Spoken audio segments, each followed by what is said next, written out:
Welcome to Strength for Today's Pastor, conversations with current senior pastors and leaders which will strengthen and help you in your pastoral ministry.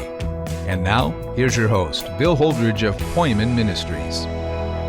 Welcome to Strength for Today's Pastor. This is episode number 146, and today we're going to deal with a subject that should be and is on the heart of many pastors or leaders in churches anywhere. It's pretty important. It's paradigm shifting. It's vision altering, this approach to ministry. And what we're talking about is the equipping of the saints for ministry, and in particular, prepping the younger folks for leadership in the church. We're speaking with Patrick Farrell, who is the senior lead pastor of Calvary Chapel, Wichita, Kansas. Patrick led a major shift in the church he has pastored for 13 years. It began around 8 years ago. It all happened as a result of a conversation Patrick had with another pastor, interestingly enough, about eschatology, which is one of Patrick's favorite teaching emphases. So Patrick, you and I, we first connected when Poiman Ministries Pastor Al James helped transition the church to your leadership all those years ago. You had been serving with Lloyd Pulley at Old Bridge Calvary Chapel in New Jersey, and you were the guy that the Lord had pointed to take over in Wichita. And then eventually I came through Wichita on a trip on the way to Fort Smith, Arkansas. And ironically, the night I taught there, and thanks for having me again, my 93-year-old mother went to heaven that very night. Your mom went home to the Lord. Yeah, she did. I'll never forget that night. It has warm memories for me on so many fronts, but, she was absent from her body that day and present with the Lord. So anyway, all of that's to say, welcome to the program. Really, thanks for joining us. Looking forward to this. It's great to be here, and I'll always be grateful to Pastor Al and his ministry, transitioning Calvary Wichita, and of course, praying and recruiting me and helping me settle in and make a lot of the hard decisions and do all the things that transitional pastors do to ensure the continued operation of a fellowship. Yeah, that was a wonderful one to watch. I mean, it wasn't the easiest circumstance that you stepped into. I understand that. Well, let's talk about the paradigm shift in your thinking. Before we do, though, you had written recently 3 articles, which you entitled Article A, Article B, and Article C, as a result of a request from Pastor Tim Brown from Calvary Chapel, Fremont in California, and he was there visiting, speaking, and watching what was going on and seeing it, and he thought, have you ever written this down? But you talk about the paradigm shift in your thinking in those articles. So tell us what happened. How did it change your perspective on ministry and what you're doing now? Yeah, Tim was out here doing our men's retreat, and as we were having breakfast before he was going to fly back, he said, what you're doing is interesting, and have you ever written it down? And I said, well, no, because the Lord just kind of birthed it organically, and we've been too busy doing the ministry to really codify or systematize it. He said, well, I'd be interested in reading some thoughts. And so I started putting some thoughts down. What began was, what it ended up being was one article about the why, one article about the what, one article about the how. And the why, the paradigm shift that you called it, It really was rooted in 2 things. One was philosophy and one was opportunity. And the philosophical shift happened years ago, actually, in a conversation with another pastor. And I don't know what we were talking about, but he sort of out of the blue asked me, has it ever occurred to you that every generation since Christ has labored and ministered and served and worshiped, believing that they might well be the last generation? And I said some smart aleck kind of, duh, that's why they call it the doctrine of imminence. And he said, but everyone was convinced, the Thessalonians thought that they'd missed it. And every generation has been, for various reasons, convinced that they were laboring in the shadow of Christ's soon return. And I said, what are you getting at? And he said, what if we're not? What if we're not the last generation? And I came to Christ through a ministry that was heavily rooted in prophecy. And so my early Christian walk, my formative years as a believer were really, the signs of the times and the coming world leader and one world currency and mark of the beast technology and look at Iran and Turkey and Russia aligning. And I said, well, how could we not be? And he said, but isn't that the conversation that 2,000 years of believers have had? How could we not be? And that really, that is provocative in a lot of different ways. But what it set off in my mind was, if that's true, then we need to think hard about how we're doing ministry. What it kind of shook loose in my brain is, yes, we need to witness and worship under the assumption that we very well might be the last generation. Today might be the last day.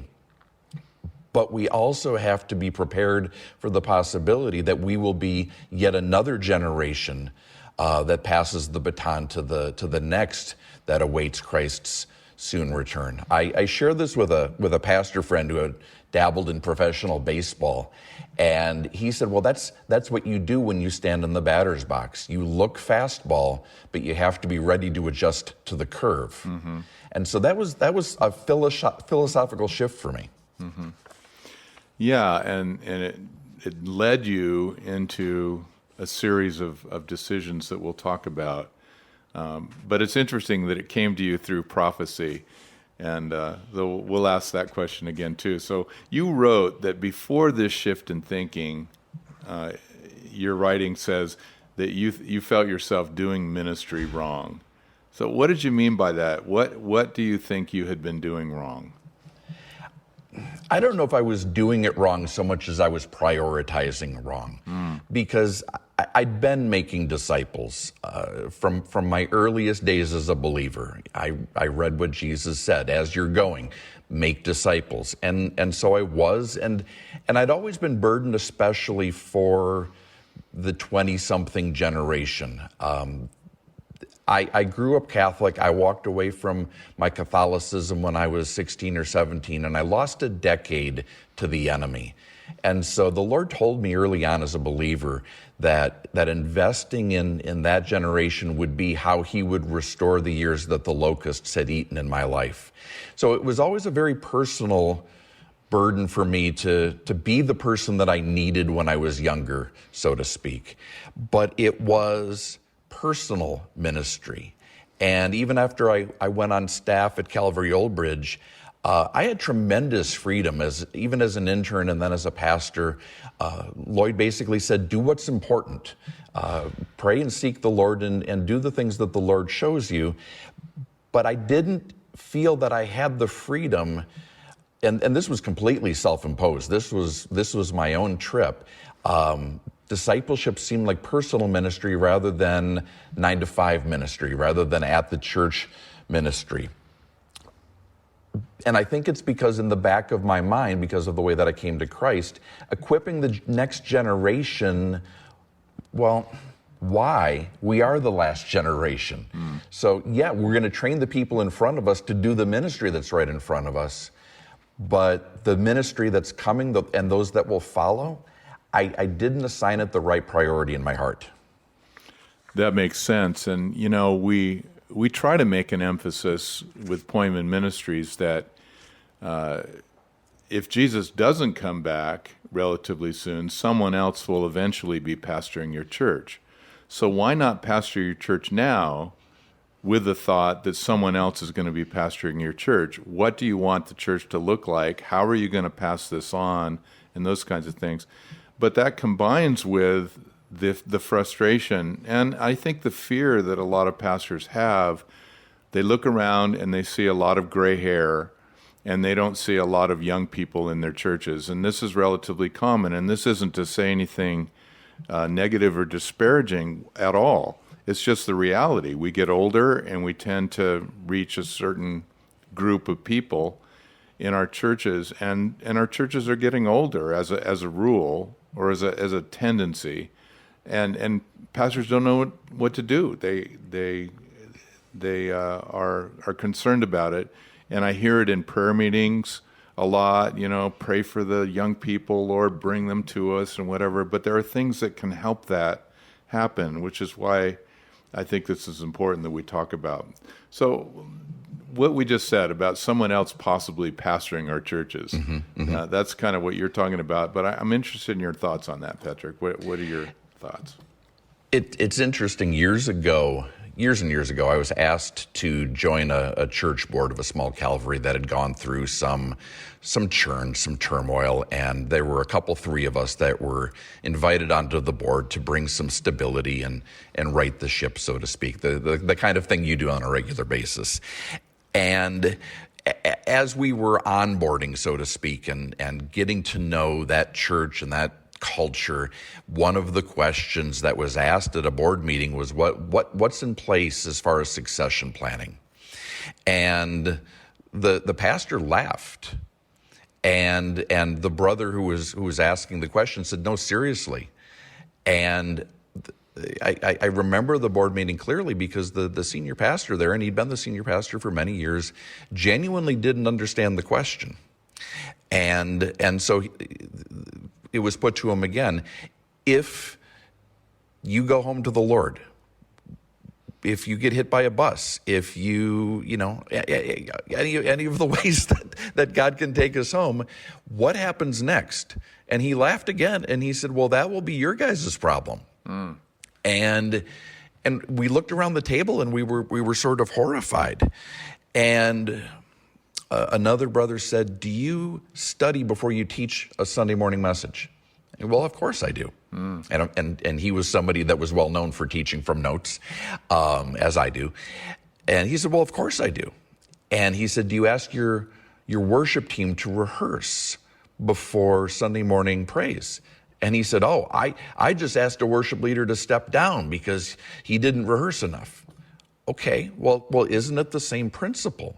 Yes, you expect God has promised to meet you in the pulpit. He's promised to anoint your praise team as they lead, but that's not to the exclusion of preparation. You also believe that God will honor you, meet you and honor your time of preparation. How is this any different? And I thought that was a compelling analogy, and I thought that would settle it. The pastor still didn't get it. And what I came to realize was that it hadn't been modeled for him. None of his mentors had ever invested time in succession planning, had talked about succession planning. When they sent him out, it wasn't one of the points of emphasis that they had equipped him with. And in a tribe like ours, where we emphasize so much of ministry being caught, not taught, and rightly so, the fact that he hadn't been in a context to catch it, he really couldn't find it within himself to assign priority to it, and I think that's tragic. Well said. I love those comments, and the idea of preparation, so key in all of this. And boy, yeah, I like those analogies. Those are great. So, you've got now, and this has morphed into this, a number of young people involved at Calvary Chapel Wichita, and you have a number of interns, and they're active, and you're giving them responsibility and authority as they are raised up. And by the way, I'm thankful for you, Patrick, in so many ways, but you are one of those guys that are part of our tribe that are providing a model for others. And that's why we're doing this podcast. As you know, this is a model of the how, not so much the emphasis on the how, but the why and the things that lead up to it, the heart of an internship program. So you got a lot of interns, and they're around and whatever. But you said in another thing that you wrote that a pastor friend refers to Calvary Wichita as a ministry training program disguised as a church. That sounds like a real compliment to me. But you found that description somewhat redundant. You asked yourself, aren't all fellowships supposed to be equipping the saints for the work of the ministry, Ephesians 4:12? So talk about that. You said for many years your church wasn't an equipping church. So tell the story of what happened from the time before the changes began to what's going on right now. Well, let me back up. It's certainly not to my credit that we're doing what we're doing. The Lord has really orchestrated it from early experiences He afforded me as a pastor, and the ways that He's burdened me, and the unique set of circumstances that I walked into here. You used the phrase paradigm shift earlier, and I said the first part was philosophy, the second part was opportunity, and I didn't know the opportunity that the Lord had given me at Wichita until really He forced the issue. Some of the context, but for the benefit of the listeners, I'm the church's third pastor. It's a church that's had two very difficult pastoral transitions, planted in 1981, and since then, I think 5 church splits. Some amicable, some very not so. And when I came here, it was a church that had endured trauma. And Pastor Al did a wonderful job of stopping the bleeding. He stabilized the patient, if you will. He made the unpopular decisions that were necessary, and that's just one of the great things that transitional pastors do, because you're in a fellowship for a short time. You can make the difficult decisions. You can say, look, this is going to hurt, but the surgery is going to help save the patient in the long term. And he did that so wonderfully, and he set me up for success. But as we were transitioning, one of the things He imparted to me, and one of the things that the Lord shared with me, was to let the fellowship rest, to allow people a season of just abiding after a difficult time. And they were ready for that. And what I failed to recognize is that the people who remained with the church through a season of trauma and loss and confusion were faithful. That was their defining quality. The couple dozen, 3 dozen or so folks who were here were the faithful ones. They poured their heart, their blood and tears literally into the fellowship. And what I was slow to apprehend is that a strength overplayed as a weakness. They were faithful to a fault, quite literally.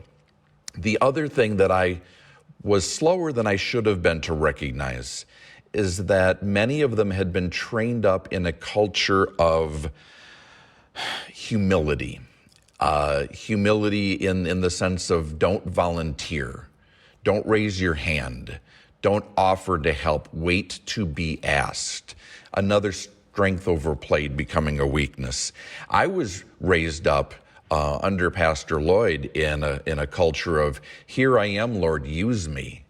I gained a mentor early on in my ministry because I listened to my pastor teach a message, and the application of the message is, if you want to be mentored, go find a mentor. The responsibility of discipleship rests with the one who wants to be discipled. And so there was a little bit of a difference in assumption or expectation. And when I became aware of that was after a few years here at the church. I had a couple wonderful seasoned leaders come to me very apologetically, almost in tears, and for different reasons, expressing that they needed to step down and we're sorry, and we don't want to leave you hanging, and this just grieves us, but we need to. And in one case it was health, and in one case it was family, but really good, godly reasons. And but in talking with them and doing, I guess you'd call it an exit interview or a transition conversation, what I gleaned for both of them is that they would have stepped down sooner given the opportunity. They had felt led to transition out of their roles for some time, but I hadn't asked the question, and by training and by temperament, they were not going to raise their hand. And I took that to the Lord in prayer. The Holy Spirit began tapping on my shoulder and saying to me, "This means more than you think it means. This means more than it is." And as I prayed and sought the Lord, basically said, "How many more people like that are there in your ministry team?" So we called a meeting, and years later, if you ask folks who were there about the meeting, everyone will know what we're talking about. And we basically said, I conferred with my elders, and we agreed on this course of action, and together we went into this meeting, and we said, okay, as of now, no one has a job, including me. No one has a title, no one has a role. We'll assign people to responsibilities for Sunday so that the trains run on time, but for the next 30 days, there are no pastors, there are no elders, there are no deacons, there are no overseers. Let's take a month and fast and pray and seek the Lord. What does he have for us today? Let's not assume that today has anything to do with yesterday. Let's ask the Lord for fresh vision. And the Lord answered just marvelously. We had board members who came to me and said, I feel so liberated. I'm not supposed to be on this board anymore. I was here for a season, but the Lord is calling me to do something else. We had an elder who said, I'm serving out of guilt and obligation. I'm serving out of a sense of misplaced loyalty. My ministry is somewhere else. We had people who had been faithfully shepherding ministries who said, my ministry isn't here anymore. It was, but now it's there. And we had people who said, my ministry is with my family right now. Or is it okay for me to go serve in a parachurch ministry outside the four walls of Calvary Wichita?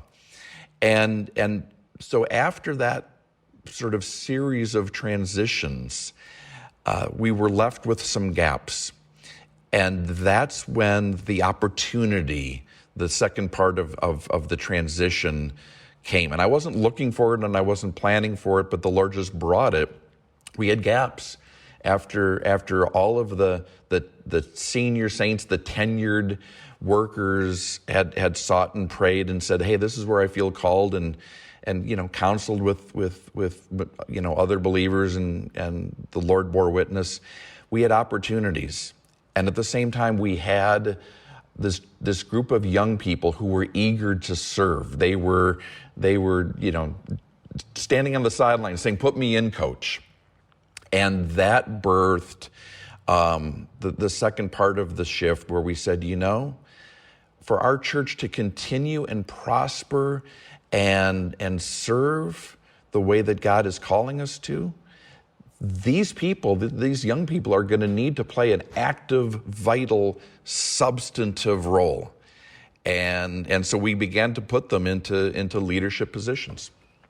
Well, that tells me a couple things, Patrick. One is that you had a heart for the saints to find their role, their niche, their things that the Holy Spirit was pointing them to, and it didn't depend upon whether or not they were loyal to the church program so much. You wanted them to be equipped for the ministries the Lord had called them. That's a hard place to get into when you've got a machine moving in a church and you've got all these needs and all these things, but you did a radical thing. You and your elders agreed together to say, okay, 30 days, nobody has a position or a title. Oh my, that was radical, but it ended up producing an open door for the next thing. It's funny because we had someone who was, I can't remember, but somebody from Calvary Old Bridge, from my home church, was here while that was happening. And the next day I got a call from Lloyd saying, I heard you fired all of your staff. Are you crazy? And but when I explained to him more fully the context, he said, well, that sounds fantastic. But it's really what Pastor Chuck taught all of us. And of course, you spent so much more time with Chuck than I did. But every room that I was ever in with Pastor Chuck, he said some version of seek the Lord, wait on the Lord, and when you hear from the Lord, hasten to obey the Lord.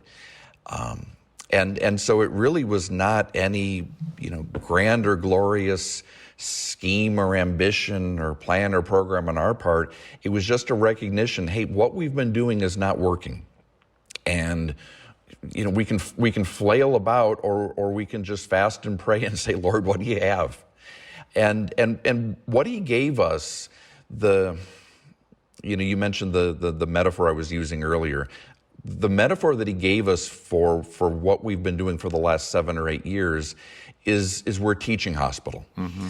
Every church is a hospital for sinners. We say that, right? Mm-hmm. And we say it for good reason. It's true. But the vision that the Lord gave us is that we're a teaching hospital. What does that mean? Well, if you go to a private hospital and pay lots and lots of money, you're going to expect lots of gray-haired doctors with advanced degrees and lots of training who have been in their area of specialty for decades, and that's what you get. If you go to a hospital that's run by a medical school, you've got medical students and interns supervised by residents who are providing the frontline care, and they're supervised by, an attending physician or two. But the frontline ministry or the frontline medicine, I should say in that case, is done by students and interns. And that's the metaphor that the Lord gave us to kind of anchor what we're doing, what he's called us to do, the mental model, if you will. So the key there is allowing it to happen, granting opportunity for the folks sitting on the sidelines saying, here I am, coach, put me in, but providing mentorship and oversight and gentle guidance as needed so that they can learn and grow. So there were hiccups along the way that you had mentioned, and some things that happened with the result of this new influx of leaders and the older leaders now out of a job, so to speak, perhaps in some cases. What were those hiccups? What happened? I mean, any change, there are going to be hiccups. The one that we were ready for was pride, and we were very conscious. Paul warns against raising one up too quickly. And even though we were prepared for it, it still happened. We in some cases elevated people to too much responsibility too soon, or we elevated them to X level of responsibility and they reached out and grabbed for themselves X times 2 or X times 3. And so there was that calibration, and there always is. Besides the real incidents of pride, there was also the specter of pride. There were, folks of your generation and my generation looking at these teens and 20-somethings saying, well, they think they're leaders, that must be pride. And of course, it rarely was. What it was young people serving in places that people weren't necessarily used to seeing young people. I remember a conversation with one of our worship leaders at the time, and he said, what do they think they're doing? And I said, they're leading worship. He said, well, they should be leading worship in children's church. Or maybe you could set them up to lead worship in a home group. And they can lead worship for the youth ministry. And I said, right, but if we don't start training them to lead adults in worship now, who will lead the adults in worship when you step down? Oh, I don't know, but we're still here. So, basically figure that out after we leave. And I said, or you could start incorporating some of these young vocalists, some of these young musicians in what you're doing. And there was basically an impasse. No, we want to keep doing what we've been doing. We've been doing it for 20 years. It's not broken. Why fix it? And I remember something that Pastor Al said during our transition. He said, Patrick, never forget, it's each generation's privilege to let the next generation teach us their music. And I think about that often.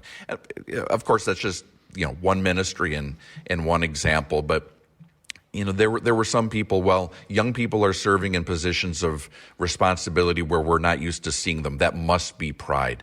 Well, no, not necessarily. Not if they're being supervised. Not if they're there at the behest of the elders.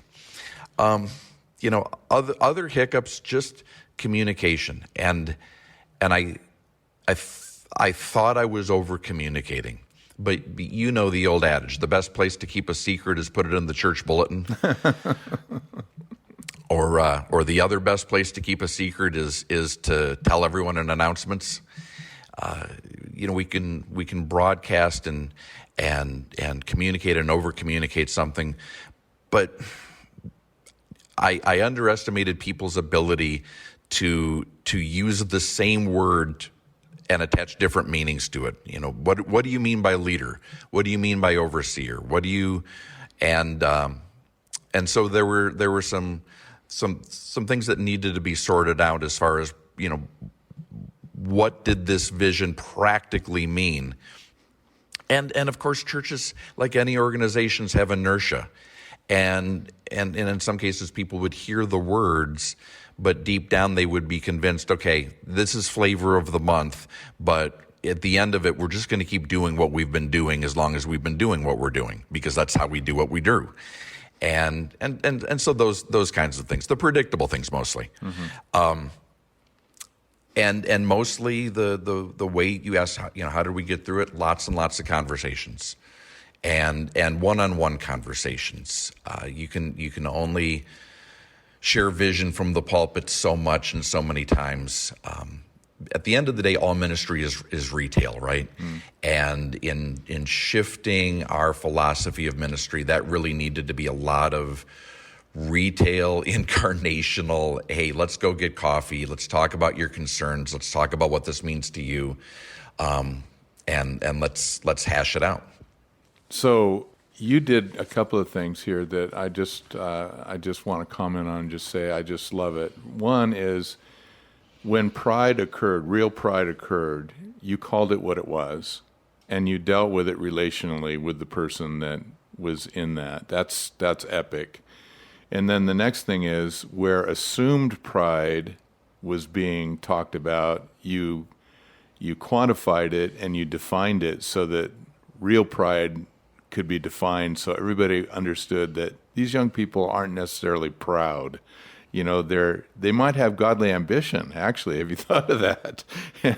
It might be something that's a good thing.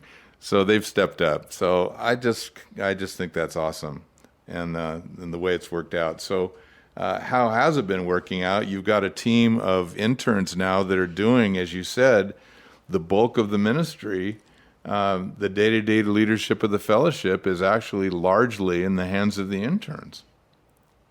A lot of it is. There are some ministries that are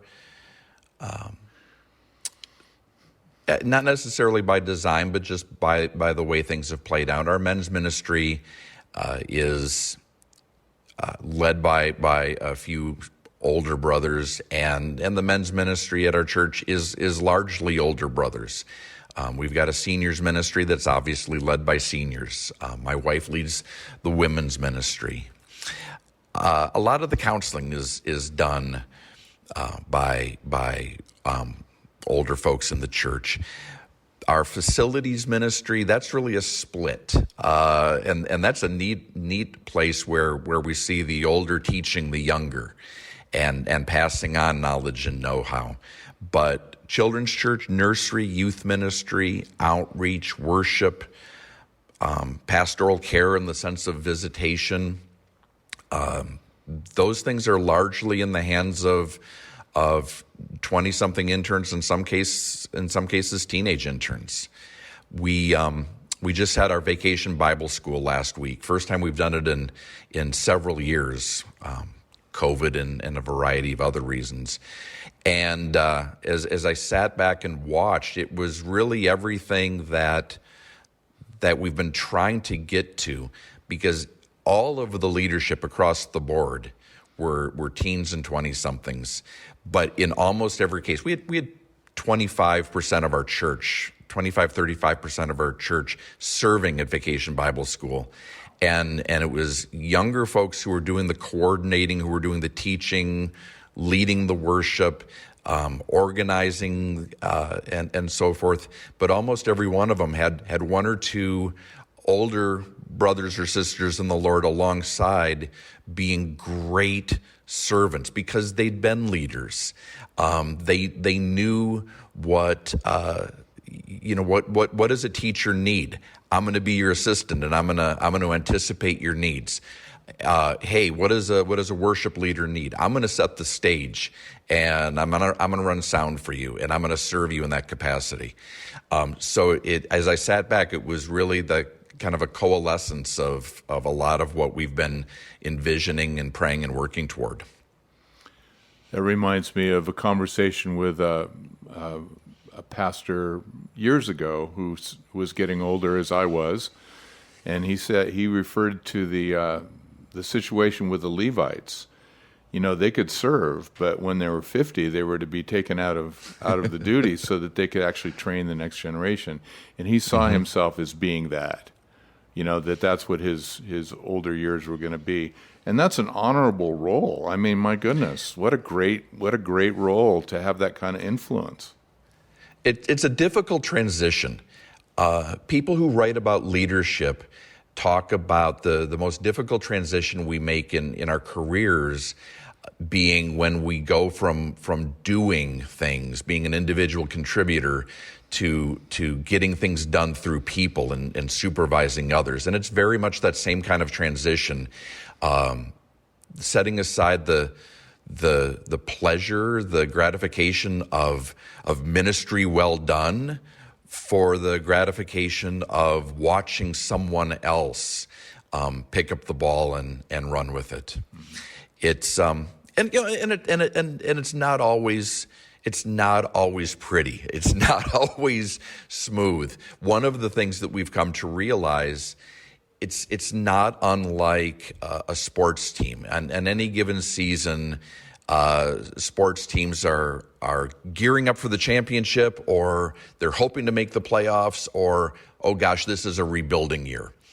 And, we went through a season a couple years ago. We sent a couple to a Calvary in Northern California to assist the work there. We sent another couple to a Calvary in Utah to assist the work there. One young woman who had been with us went back home to Florida. We had a couple go out and get involved in church planting on the other side of Wichita in an inner city neighborhood. And so we entered a rebuilding year, and we were slower than we should have been to appreciate, a lot of our quote unquote veterans, young but people who had been doing a substantial amount of ministry had gone out in answer to the Lord's call. And when you put on the wall of your church that our mission is to win, build, and send disciples for Jesus, from time to time, you're going to send disciples. We send a bunch all at once. And one of the things that we've learned is that this isn't a linear process where people are with us for X number of months or X number of years, and then they graduate in some sort of rhythmic, predictable fashion. It's more chaotic than that. And so even right now, we're in a little bit of a rebuilding season. What does that mean? It means that we have to calibrate the type of ministry that we're doing and the scope of the ministry that we're doing to the personnel that our general manager, the Lord, has drafted for our team. Love the sports analogies. It's great. So it has been, what you're doing, it has been called an intern program, and you did say that you think that's a bit of an overstatement. But let's get into the what or the how, I guess, a little bit. What's your approach with the interns? And you wrote in your article C the different layers in your approach. Maybe you could explain some of that for us, because that will help people, wrap their mind around what's likely to occur. Sure. I mean, for context, we're a church of around 200 people, including kids. Tim Brown's line is we're 200 counting kids because kids count, and I like that. I came from a church of several thousand, and we had a school of ministry, and with classes and experiences and rotations and different kinds of ministry. And I made a couple attempts to recreate a version of that here, and they failed spectacularly. And what my wife actually counseled me as I was lamenting the second or third failed attempt to launch a school of ministry. She said, "Patrick, embrace the small. We're a small church. We can be flexible. We can be accommodating, and we can be adaptive in a way that sometimes a large church can't. So why not pivot to our strength?" And that was a word from the Lord. Mm-hmm. So we have interns who are with us for a summer. We have a summer intern right now. We have some people that we call interns who have been interns for 3, 4, 5 years. We have some who are full-time at the church.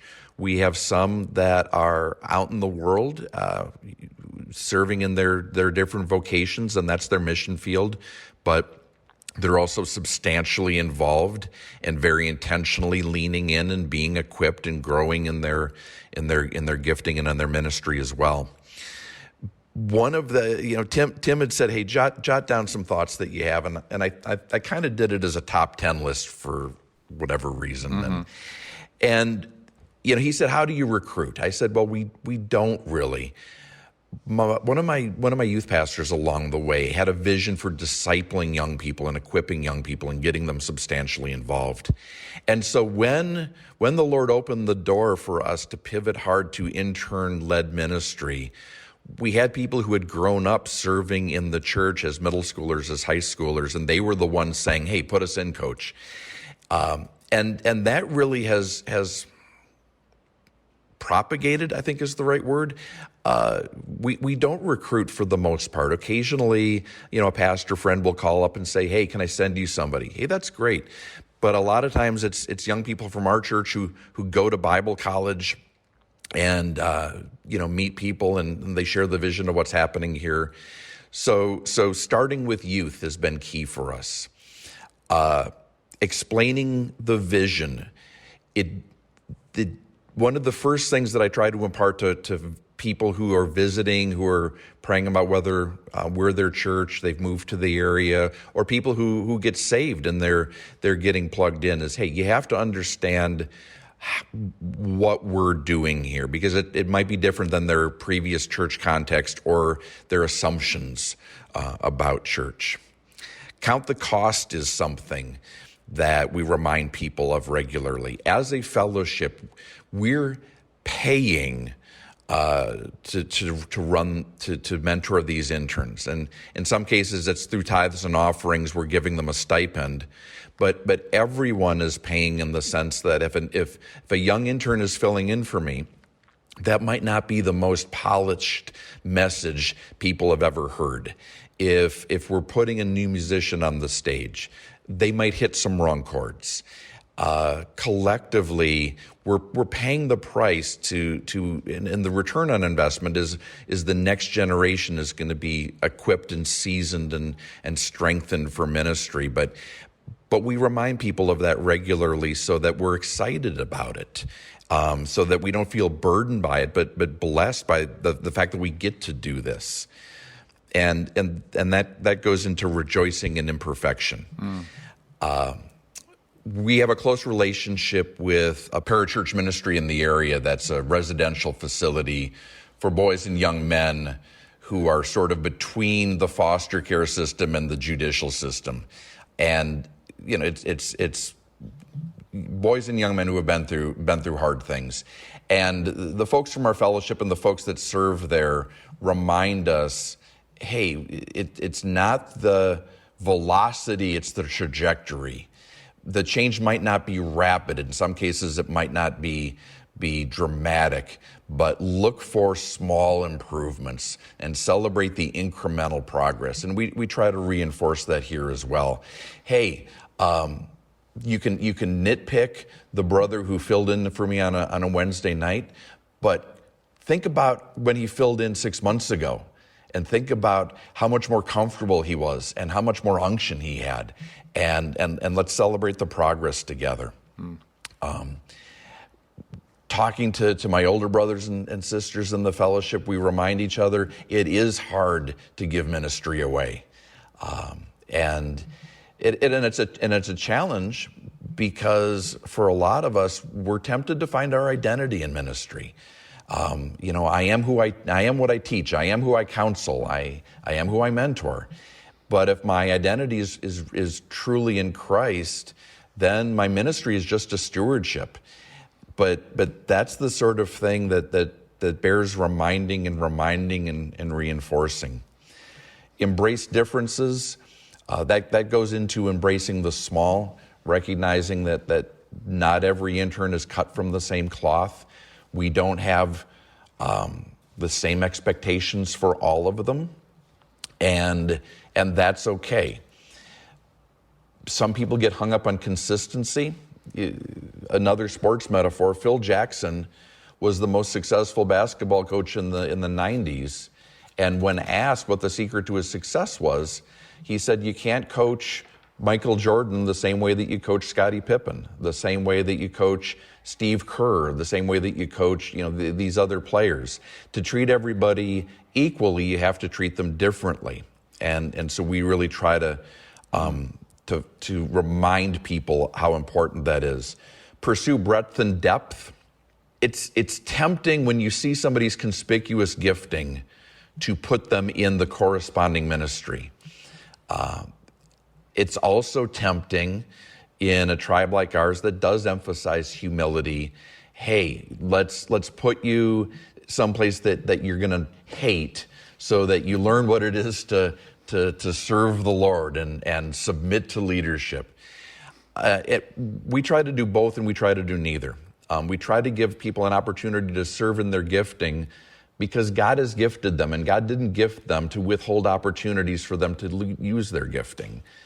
By the same token, most people that are training up here, we expect will serve in small churches.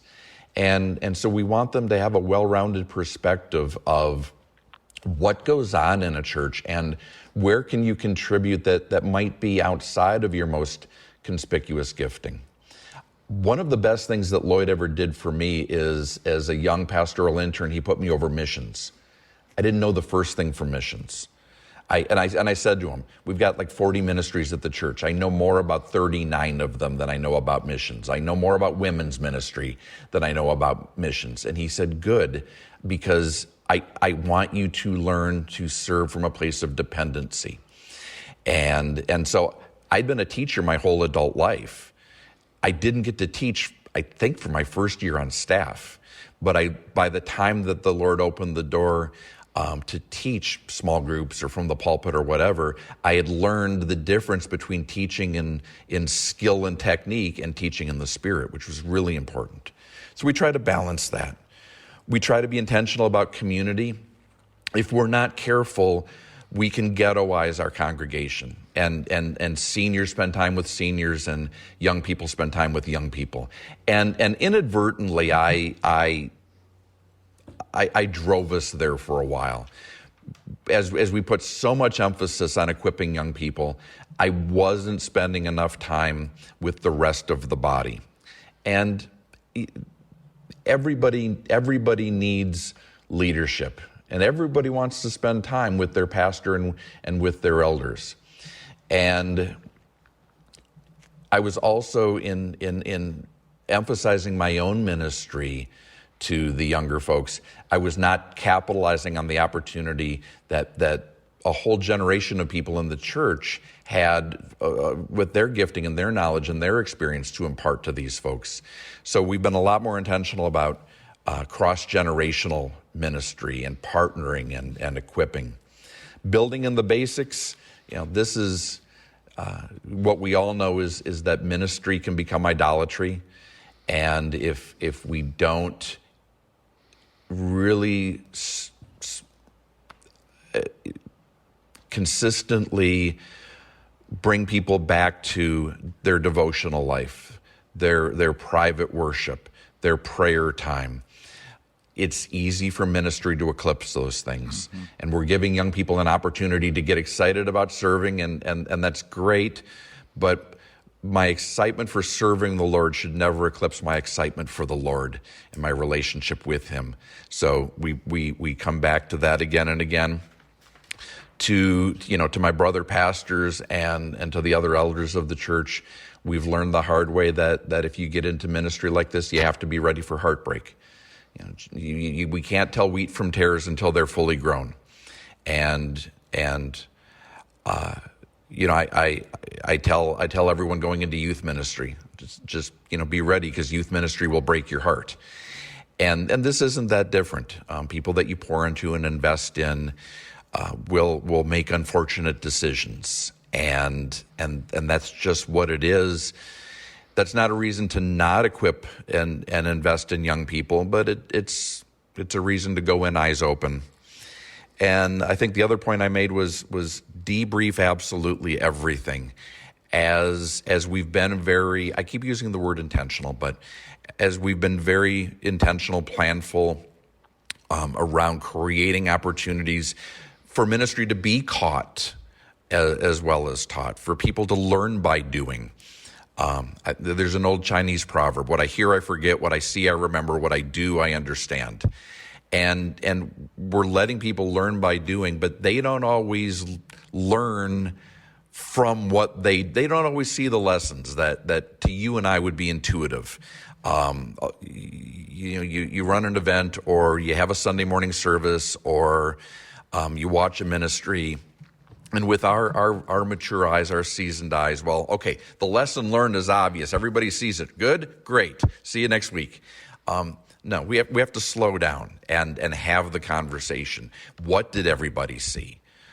What lessons is the Lord showing you? And hey, guess what? Many times they're teaching me because they're attenuated to different stuff than I am. And so we, after every Sunday service, after every event, after every week of ministry, we get together and we talk about, hey, what is the Lord showing us? What are we learning? How are we growing? We go into this expecting mistakes. That's part of how, as a fellowship, we're investing in this generation. We're going to let them mess up. And hopefully, with the attending physicians, with the pastors and elders, we're a safety net to keep anything catastrophic from happening. But if we don't want them to make the same mistakes again, then they have to learn, and that means we have to stop and make sure we're harvesting the learning.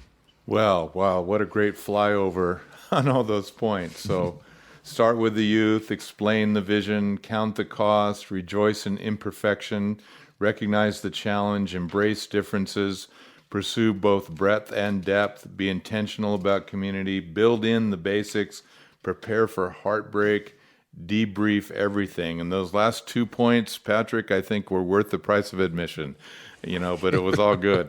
What a great thing. I mean, just think of the heartbreak. I can't even imagine the heartbreak of our Lord Jesus. At losing Judas, that was a heartbreaking thing for him. He loved Judas, and watching the disciples fall or fail or flay around, but he was always ready to restore them, to coach them, to encourage them, but prepare for heartbreak. And then we tend, as you've pointed out in a couple of points during this podcast interview, communication is necessary, but debriefing is such an essential part of communication. I think we're all not naturally good at that. So I thank you for that encouragement. That's excellent. In ministry, you have a tendency to be on to the next thing. Yeah. Sunday happened and Sunday's coming. And if we don't, it's the old adage, if you don't take the time to do it right, you're going to have to make the time to do it again. If we don't harvest the learning from a mistake, the same mistake is going to happen again. Yeah. And at some point, The people in our fellowship who are investing in this endeavor will lose grace. So part of it is just our commitment to loving the people in the body. Hey, as you're saying, hey, let's tolerate a little bit of flailing around and some experimentation and some things that just will fall on their face. Our commitment is hey, we're going to try not to fall the same way twice. We're going to go out and make new mistakes next week. Okay, fair enough. Excellence, but not perfection. That's the way Al James put it one time. Yep. Yeah, it's a great line. Okay, so Patrick, here's your time for the 2-minute drill. We've been using all these sports analogies, so now we're coming to the 2-minute drill. You got a couple minutes to share your heart directly with senior pastors. They're in the room with you. You're speaking to them about this or any related subject on your heart. Go. I think the most important thing that I could share is it is impossible to impart to anyone all of the do's and don'ts, all of the whys and the wherefores, and the how-to and the how-not-tos of ministry. I don't know if it's a generational thing, but I encounter a lot of young people who want the playbook. There's your sports analogy. They want the process map. They want they want the list of, if I do all of these things, I'll be successful. If I avoid all of these things, ministry's not like that. God leads us moment by moment, and trying to cultivate in anyone, young or old, a dependency, a yieldedness, a surrender to the Spirit, that we can be led by the eye and not by the bridle. And one of the tools that I try to impart to our folks to assist in that is to always be asking the question, what does love do? What would love say in this situation? It's a slightly different version of back in the 90s, the WWJD, what would Jesus do? I was part of an organization years ago that was values driven, and they had this idea: we can't train our people to deal with every contingency, but we can train them when they deal with something that's unknown or unforeseen, something that's new or unexpected. Ask yourself, what would be consistent with our values? Well, our value is love.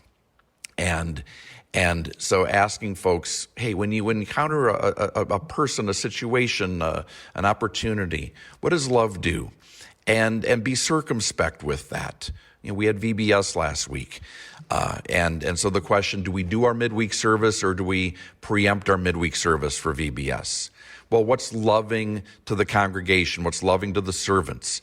What's loving to leadership? What's loving to visitors? And if we ask the question, hey, what is the loving thing to do from every perspective?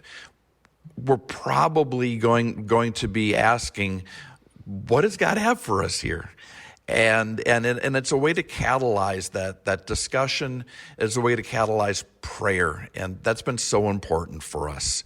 And then the second thing that we impart to folks is, hey, whatever you decide, however you feel led, whatever the Lord shows you, the next question you should ask is, who else needs to know?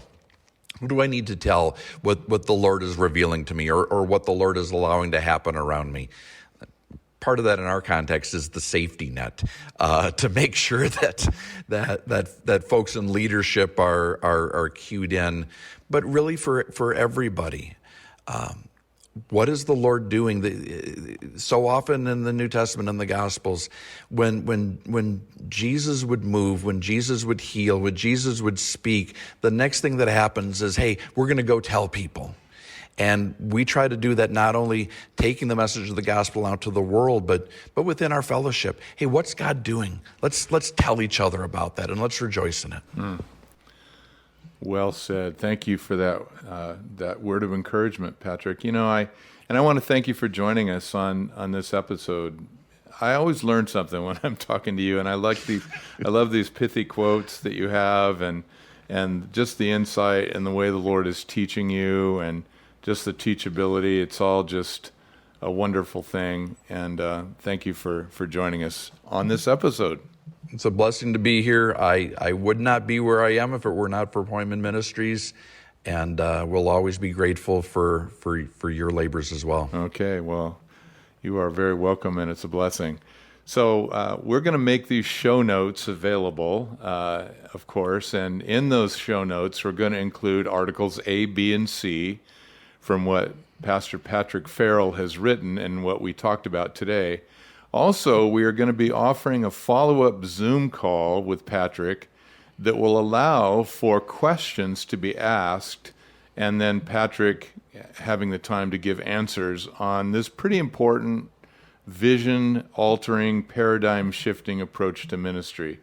So the call is going to be Pacific time. It's going to be on Tuesday, July 25th at 7 a.m. Pacific time. Tuesday, July 25th at 7 a.m. Pacific time. And so to join that call, just send us your email address and your name, of course, and we'll send you the link for the meeting. It's going to be a Zoom call, like I said. Send your name and email address to strongerpastors@gmail.com. strongerpastors@gmail.com. Looking forward to that Zoom call and sitting in and listening to your questions. So until then, and as the Lord continues to bless you in your ministry and strengthen your serve, may He continue to give you wisdom and strengthen you in your walk with Him and in your ministry with Him. And again, thanks for joining us. Strength for Today's Pastor is sponsored by Appointment Ministries.